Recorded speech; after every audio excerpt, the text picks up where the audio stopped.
ma'anonin alkur'ani da muke. Wacce shekarar mun tsaya cikin suratul baqara aya ta 123. Yau kuma insha Allah za mu tashi kan aya ta 124. Muna roƙon Allah madaukakin sarki ya mana gamdakatar, ya datar da mu, ya tsayar da harshen mu faɗi abin da yake daidai, ya kare mu daga tuntuɓen harshe da kurakurai. Allah ya sanya dan shi muke ya karɓa mana cikin waɗannan ayyuka. Wannan wata mai albarka da muka samu kanmu a ciki, Allah madaukakin sarki ya sa mu amfana mu amfanar, kuma Allah ya datar da mu da ayyukan ƙwarai a ciki. Na'am. أعوذ بالله من الشيطان الرجيم. بسم الله الرحمن الرحيم.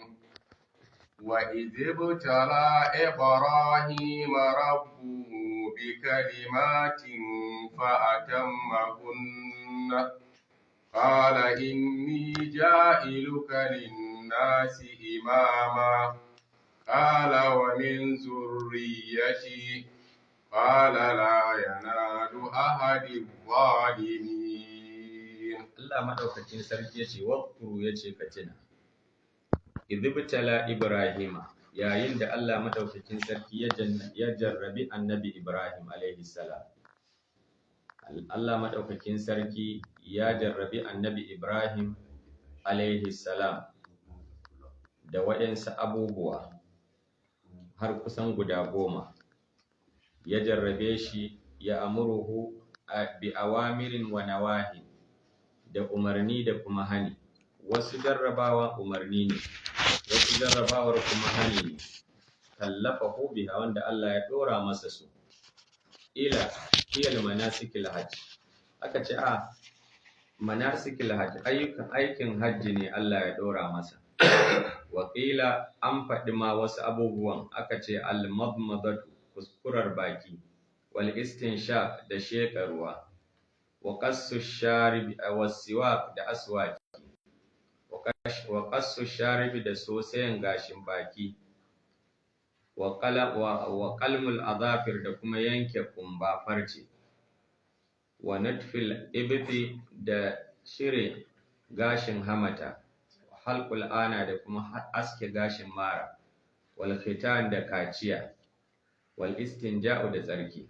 Fa atammahunna, duk waɗannan jarrabawan da Allah ya masa sai ya cika su, wato addahunna tammatan, sai bayar da su a cike kamar yadda Allah yake so. Sai Allah madaukakin sarki ya bashi iko yayi su kamar haka. Qala ta'ala lahu, sai Allah madaukakin sarki yace da shi, qala inni ja'iluka lin-nasi imama, ni zan sanya ka zanto qudwa fid-din, jagora a cikin addini, a cikin mutane. Zan sanya ka zama shugaba wanda ake masa biyayya.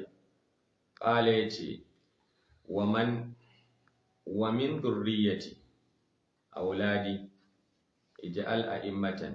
Annabi Ibrahim yace to ya Allah, a zuriyata ma ƴaƴana ka sanya su ma su zama shugabanni.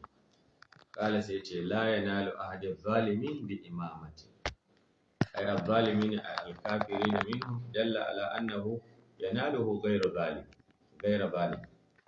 Yace a'a, la yanalu ahadi zalimin, wato alkawari na ba zai shafi, wato shugabanci na ba zai samu azzalimai ba. Azzalimai daga cikin su ne kafirai, kangararru waɗanda suka kafircewa Allah. Na'am. وإذ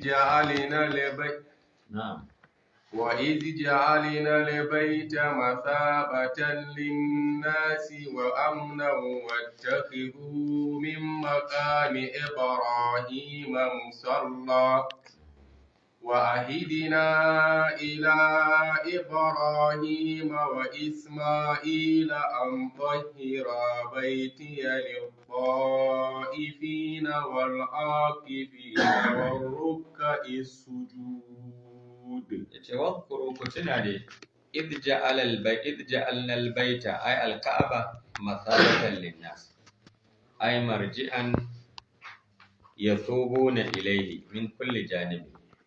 Ku tuna lokacin yayin da Allah madaukakin sarki ya sanya ɗakin Ka'aba makoma ce ga mutane, wato mutane suna komawa zuwa gare shi ta kowane ɓangare. Wa amnan ay ma'amanan lahum min adh-dhulm, kuma Ka'aba ya kasance aminci ne a gare su daga zalunci. Duk wanda ya je wajen zai samu aminci. Wal igharat, da kuma hare-hare waɗanda suke afkuwa da wani haka ma.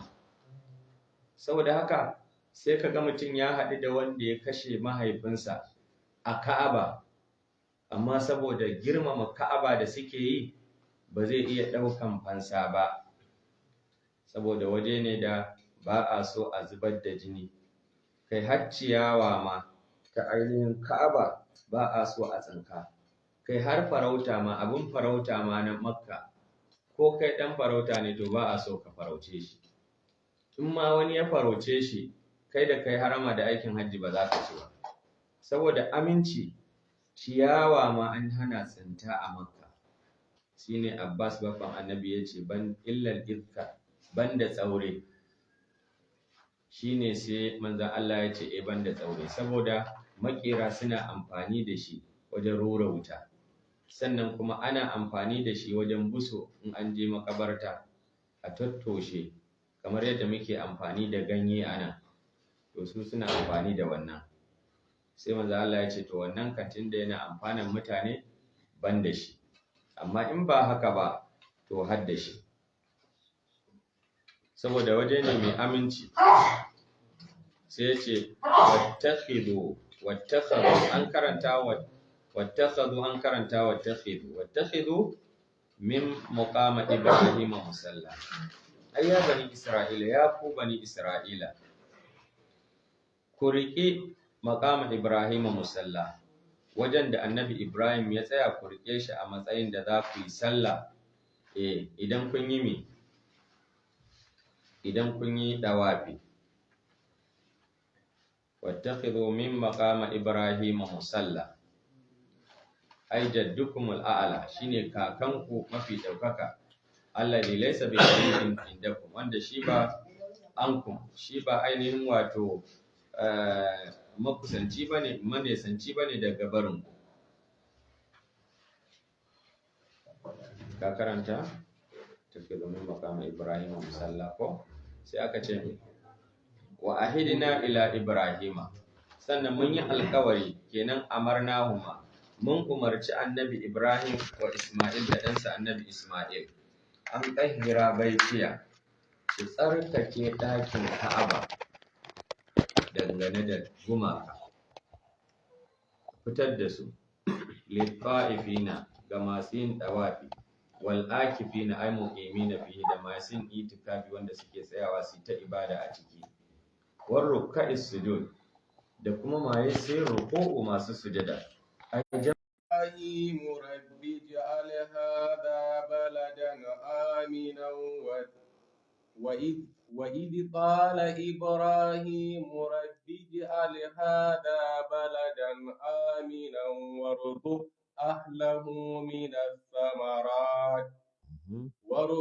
أهله من الثمرات من آمن منهم بالله واليوم الآخر. نعم. قال ومن كفر فأمتعه قليلا ثم أضطره إلى عذاب النار وبئس المصير. واذكروا أن مكة أيضا معروفة عندكم. كتنا cewa dai Makka dai sanannen gari ne a gare ku, fi du'a Ibrahim, wajen addu'ar annabi Ibrahim. Iz qala Ibrahimu, yayin da annabi Ibrahim yake addu'a a garin Makka, yace rabbi ja'ala hadhal makan, Allah ka sanya wannan bigire na Makka, ai Makka, ka sanya wannan gari na Makka, innal balda ismun khasun bi Makka, balda suna ne keɓantacce da yake ɓanci Makka, walaha asma'un siwaha, Makka tana da sunaye baicin wannan. In ka duba sharhu sunna lil Baghawi za a gani. Yace qultu wallahu alam, min asma'i makka, makka daga cikin sunayen makka akwai makka wa bakka wa ummu haramin wa ummul qura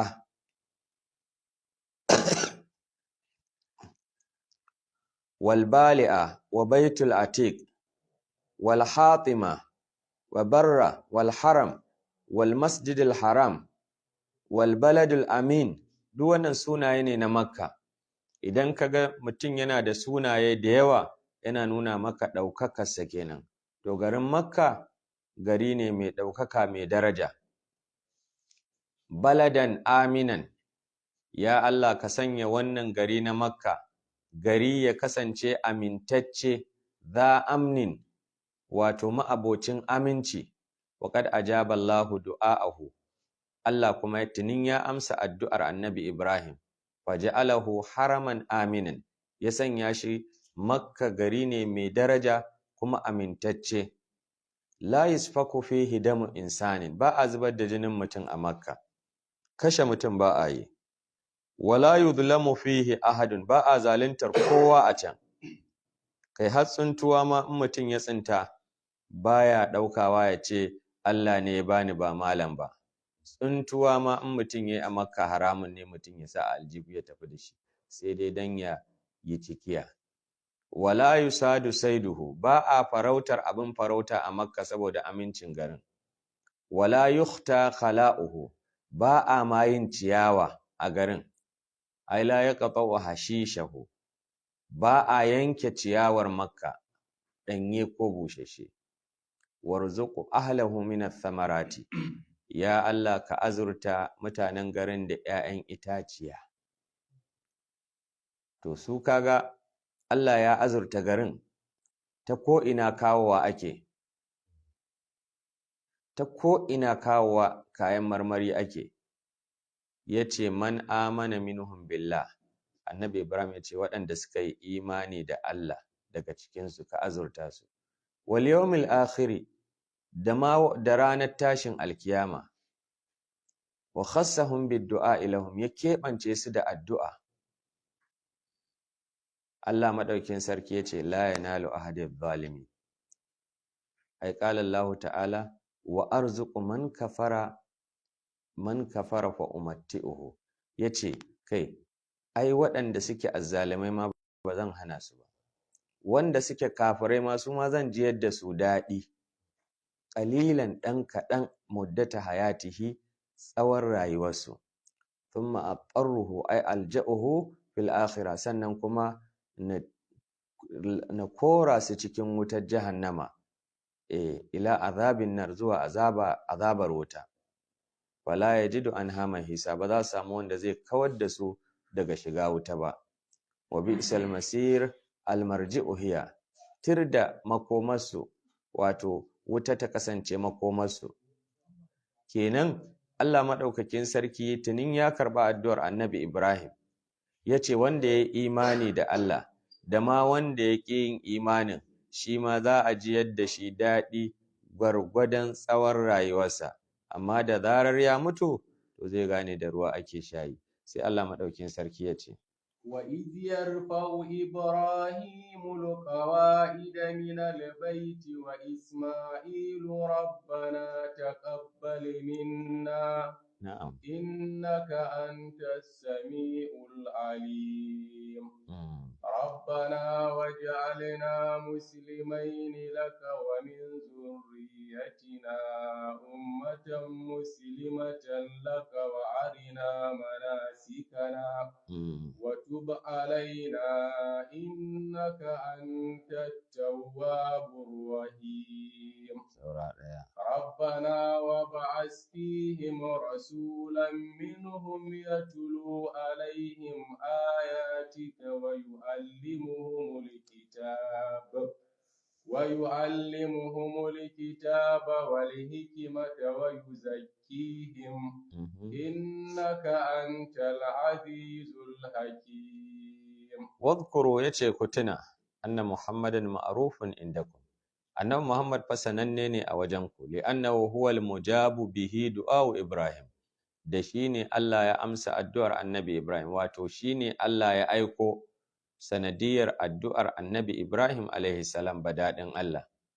Idh yarfau Ibrahimul qawa'ida, tuna lokacin da annabi Ibrahim yake saka harsashi na ginin ɗakin Ka'aba, min albaiti shine na ginin ɗakin Ka'aba, wa Isma'ilu atafi ne da kuma ɗansa annabi Isma'il, lokacin da suke saka harsashin ginin ɗakin Ka'aba, foundation kenan, suna gina shi.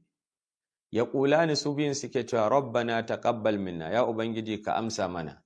Shi yasa in kana ta yin addu'a ko kana yin ayyukan alkhairi, kar ka ruɗu ka ringa yin addu'a Allah ya karɓa maka, domin Allah ya ce inna ma yataqabbalu Allahu minal muttaqin, Allah yana karɓa ne daga masu tsoron Allah.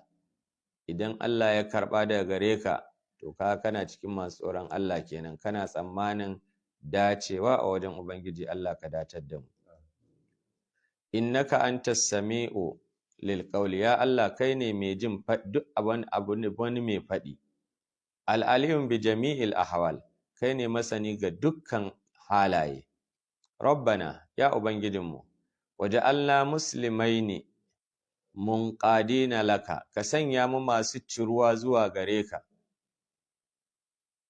Ij'al wa min dhurriyyatina, ka sanya a cikin zuriyarmu ai auladina, 'ya'yanmu, ummatan ai jama'atun muslimatan laka, ka sanya wasu jama'a wanda suke miƙa wuya zuwa gare ka. Min dinnan littabi'id ne, na sashe ne. Yawwa, ka sanya su daga cikin wato masu miƙa wuya zuwa gare ka. Sai ya ce la yanalu ahadidh zalimin, ko sai ya ce wa arina manasikana, sannan ka koya mana, ka sanar da mu shara'i'u ibadatina, yadda za mu bauta wa Ubangijinmu ta hanyar bin shari'o'inka, ko ka gwada mana yadda za mu yi ayyukan hajji saboda bauta maka. Wa tub alaina, ya Allah ka karɓi tubanmu, innaka antat tawwabur rahim, ya Allah kai mai wato karɓan tuba ne kuma mai jin ƙai. Sa'alahu tauba ma ismatihima, sun roƙe shi tuba tare da cewa su ma'asumai ne, annabawa ba sa sabo. Tawadu'an, sun yi ne don ƙanƙan da kai, wa ta'aliman lir zurriyyati ma, don kuma su koyar da zuriyarsa da kuma mu, don su koyar da 'yan baya. To shi yasa Allah maɗaukin sarki ya sanya su haka. Manzo Allah sallallahu alaihi wasallam ya ce wallahi yana tuba a cikin yini sau 100. Wani hadisin ya ce yana tuba sama da sau 70 in ya zauna a waje ɗaya, ya yi ta tuba, astaghfirullah wa atubu ilai, astaghfirullah wa atubu ilai. To kai ma ka kasance mai yawan tuba, kar ka kasance ka yadda da aikin da kake, kai ta istighfari, kana tuba, kana koma zuwa ga Ubangiji, domin tuba yana kankara zunubai. Tuba tana janyowa albarka da alkhairi, tana janyowa arziki. Fa qul tastaghfiru rabbakum innahu kana ghaffara. Ubangiji ta'ala ya hakaito magana dangane da annabi Nuh da yake gaya mutanensa, fa qul tastaghfiru rabbakum, kace ku nemi gafarar ubangijinku, innahu kana ghaffara, shi Allah mai yawan gafara ne. Yursilis samaa alaikum midrara, in kuna yawan tuba, kuna istighfari, kuna koma zuwa ga Allah, Allah zai sauko muku da ainihin ruwa kamar da bakin ƙwarya. Wa yumdidukum bi amwalin wa banina, zai ninninka muku da dukiya da 'ya'ya. Wa yaj'al lakum jannatin wa yaj'al lakum anhara, ya sanya muku ƙoramu, ya sanya muku lambuna da ƙoramu. Saboda haka yawan tuba, komawa zuwa ga Allah, to wani abu ne mai kyau, saboda istighfari yana cinye zunubi, kamar yadda wuta take cinyewa wato kirare, bushashin itace. To ko mu yi koyi da magabata, mu kasance masu tuba, masu komawa zuwa ga Allah maɗaukakin sarki. Sai ce rabbana, ya ubangijinmu, wa ba'athna fihim ay ahli baitul haram, ka tayar a cikin wannan gari na Makka rasulan minhum, wani manzo a cikinsu ay min anfusihim a cikinsu da cikin zuriyarsu wa qad ajaba Allahu du'aahu bi Muhammadin sallallahu alaihi wasallam kuma Allah ya amsa addu'ar annabi Ibrahim ya tayar da annabi Muhammad sallallahu alaihi wasallam a wani waje qala Allah ta'ala Allah madaukin sarki yace huwa alladhi ba'atha fil ummiyina rasulan shine ya tayar a cikin wato ummiyina a cikin wato al'ummar da bata karatu bata rubutu sune ummiyai rasulan ya tayar da manzo minhum a cikin su yatlu alaihim ayati yana karanta musu ayoyinsa wa yuzakkihim yana tsarkake su wa yuallimuhumul kitaba wal hikma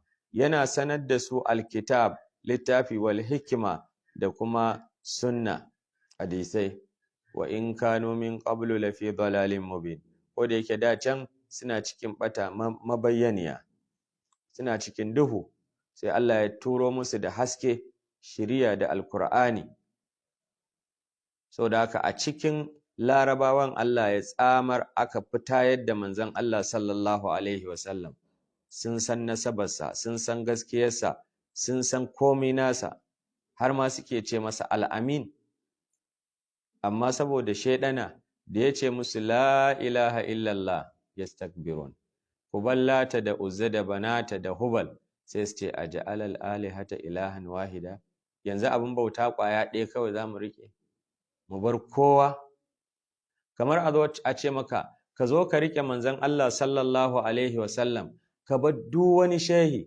sai ka ce yanzu duk shehunan sai mu bar su to in ka rike manzon Allah ai ka rike kowa ka bar kowa ka zo ka rike ka bi tafarkin ma'aiki alaihi salatu wassalam a yayin da yanzu kuma aka samu wasu masu da'awar korewa mutane daga annabin da korewa mutane daga san maganganunsa shine masu ƙin hadisan manzon Allah sallallahu alaihi wasallam kamar wannan suna faɗa da manzon Allah ne a fakaice suna cewa duk abin da ya faɗa kar a ji kar a yi aiki da shi ƙarya ne kamar haka suke faɗa kuma sai wasu har yanzu kuma suke sauraron su suke cewa kamar fa suna da gaskiya to gaskiyar me ba ka san manzon Allah wace gaskiya ne da kai wa ya zo maka da alkur'anin manzon Allah sallallahu alaihi wasallam shi kansa Qur'anin da kake tinkaho da shi shi ma kai tsaye ka ji shi daga annabin ne ina daga rijal ka ji daga wane ya koyar da wane ya koyar da wane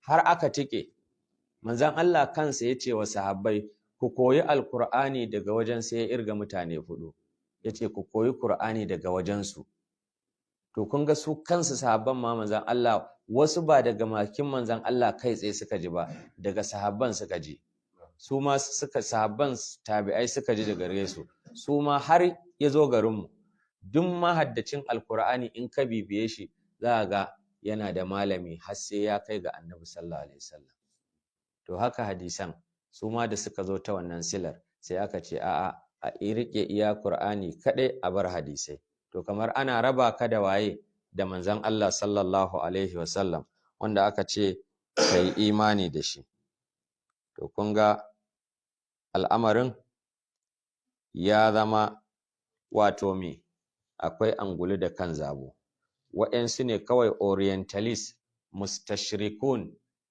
wanda suke shigowa addinin musulunci don su raba mutane da musulunci in aka ce karka yadda da hadisi kamar an ce karka yadda da Qur'anin ne ma gaba daya to Allah madaukakin sarki ya datar da mu domin hadisan su suke fassara Qur'anin baka isa ka fassara Qur'ani kai tsaye ba sai ka koma ga hadisan sai ka koma fassarar magabata to Allah madaukakin sarki yake cewa wa yuzakkihim ay yutahhiruhum min ash-shirki kuma yake tsarkake su daga shirka innaka antal azizu Allah kai ne mai rinjaye alhakimu fi kulli sha'anin mai hikima cikin duk sha'aninka min shu'unihi min wato daga abin da ka san'anta da ikonka da shari'arka da sakamakonka da aikowa manzanni cikin komai Allah shi mai hikima ne sai Allah madaukin sarki ya ce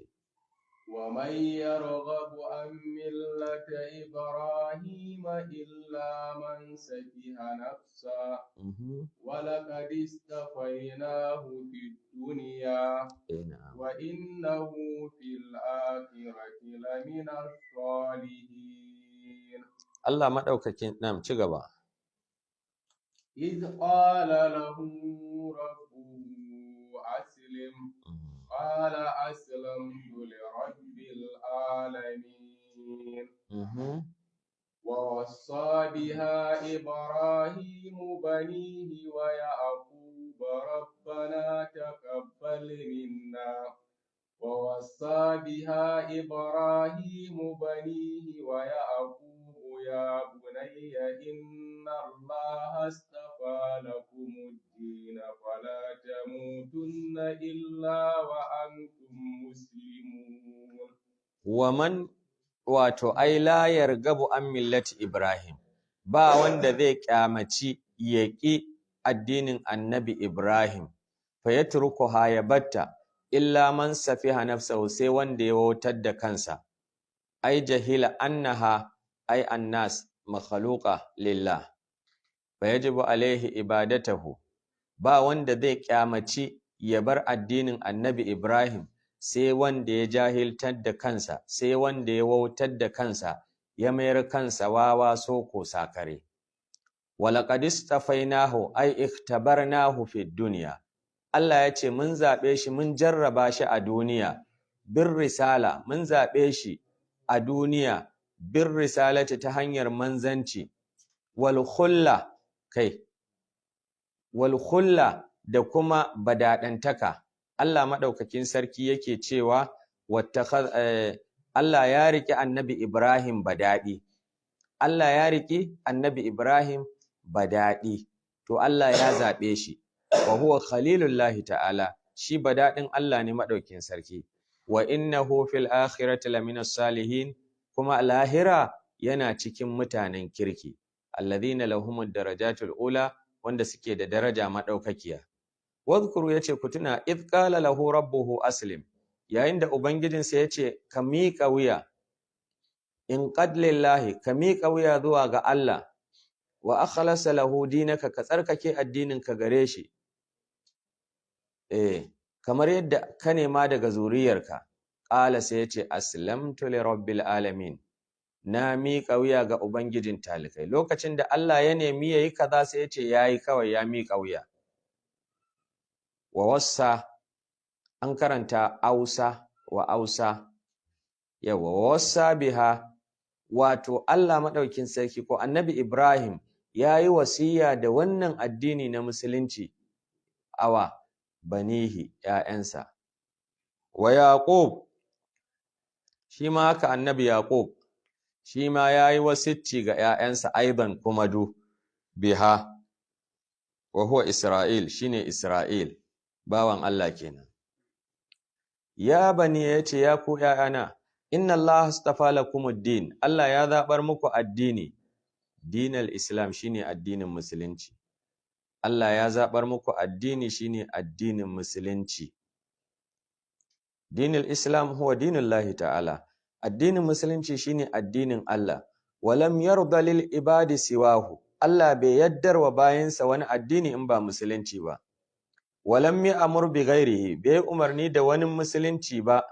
Qala Allah ta'ala, Allah ya ce wa man yabtaghi ghayra al-islam dinan falan yuqbala minhu wa huwa fil akhirati min al-khasirin. Wanda ya bidi wani addini ba na musulunci ba, Allah ba zai karba masa ba, kuma a lahira yana cikin waɗanda suka yi hasara.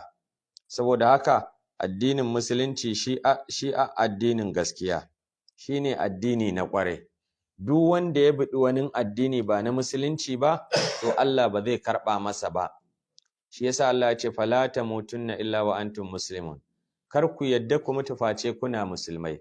Hadha nahyun an tarkil islam, wannan hani ne akan barin musulunci, wa amrun bis sabati alaihi, da umarni kuma da tabbata a musulunci, ila musadafatil maut, har mutuwa ta same ka.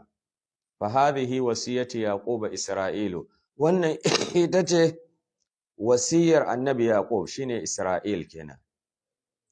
libanihi ga 'ya'yansa wa antum dhurriyyatuhum da ku dhurriyyarsa dakhiluna fi tilkal wasiya kun shiga cikin wannan wasiya thumma dhakkarahum bima ajaba aba'ahum wasiyata jaddahum yaquba sannan ya tunatar da su da abinda amsar da iyayensa suka bayar wasiyar kakansu annabi yaqub sai ya ce mi am kuntum shuhada ko lokaci ya